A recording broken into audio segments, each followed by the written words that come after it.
The journalist and mum of two had her first taste of the sporting world as a teenage gymnast at the 1990 Commonwealth Games in Auckland, New Zealand. "I was 24 hours from home in a truly incredible country," she said recently.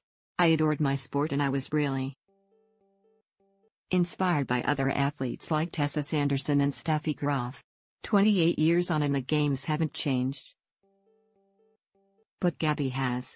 From her humble beginnings on the radio, Gabby reached the dizzy heights of the BBC to host Match of the Day, the Premier League show and the World Athletics Championships. She's never far from the footy field. And she's even had a go at the jive under the Strictly glitter ball. No 2 days are the same, she admitted recently. "My husband, ex-rugby star Gabby Logan, also has a hectic schedule. We are there for each other and support each other in our passions. I think that is important."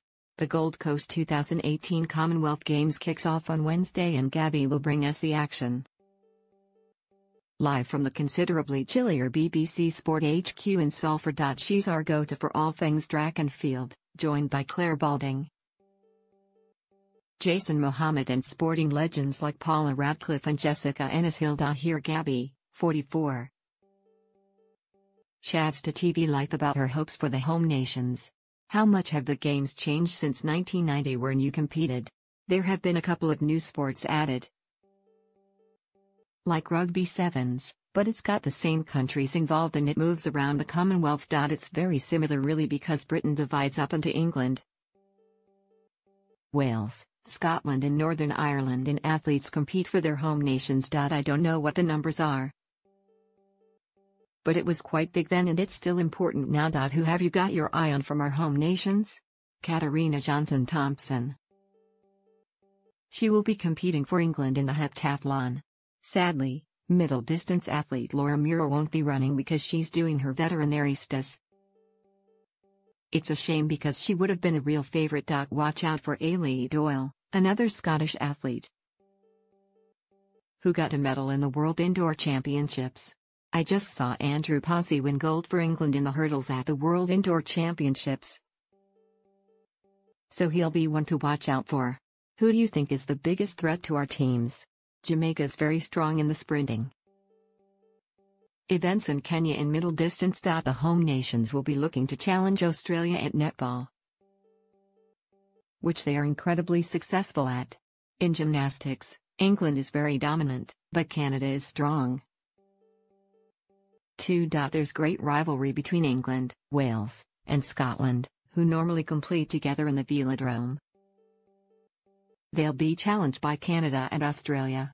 England will look to dominate the pool, but there are a lot of strong Scottish and Welsh swimmers in that squad. What's your favorite event?" "I haven't really got a favorite. I like all high-level sport. I love it watching the rugby sevens in Glasgow, a new addition to the Commonwealth Games. It went down really well. It's a very quick, intense competition and the crowd really got into it. I saw it at the Rio Olympics as well. It's nice to see new sports do well at a championship." "What's the biggest challenge when presenting live sport?" "Keeping up to date with everything. I've got people talking in my ear all the time about the various events going on. I have to keep up with what I'm doing and what the gallery wants me to do, too. It's about multifunctioning. Sometimes I'm doing all that for 7 or 8 hours at a time. It's mentally exhausting. I have to keep focused. Why do we love the Commonwealth Games in this country? I think the multi-sport events, whether it's Commonwealth or Olympics, really catch the imagination.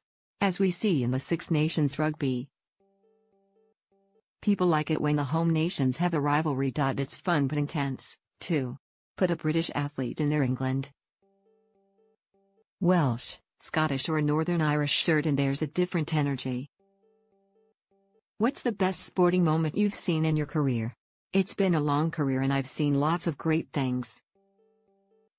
I've enjoyed seeing Usain Bolt run live, Liverpool winning the Champions League final in 2005 and Mo Farah winning multiple gold medals. I've been lucky to be trackside or pitchside at these amazing moments, and I hope to be at many more. What would you like to see happen at the Commonwealth Games this year?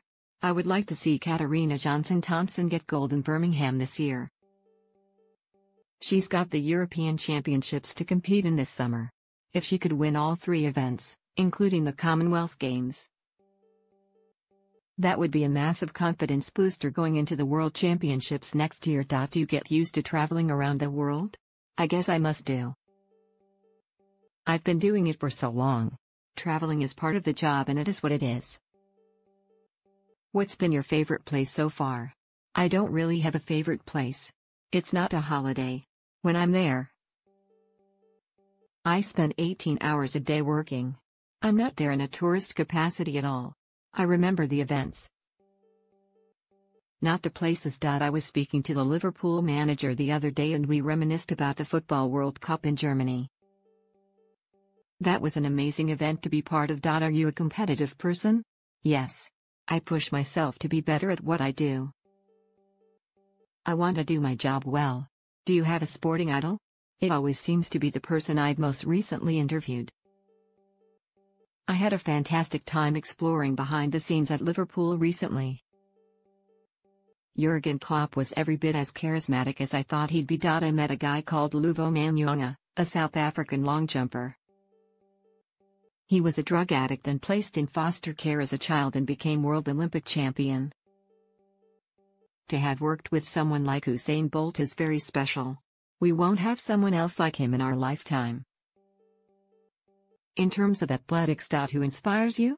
I'm a patron of a gymnastics club in Maidenhead. I went along to see the girls and guys.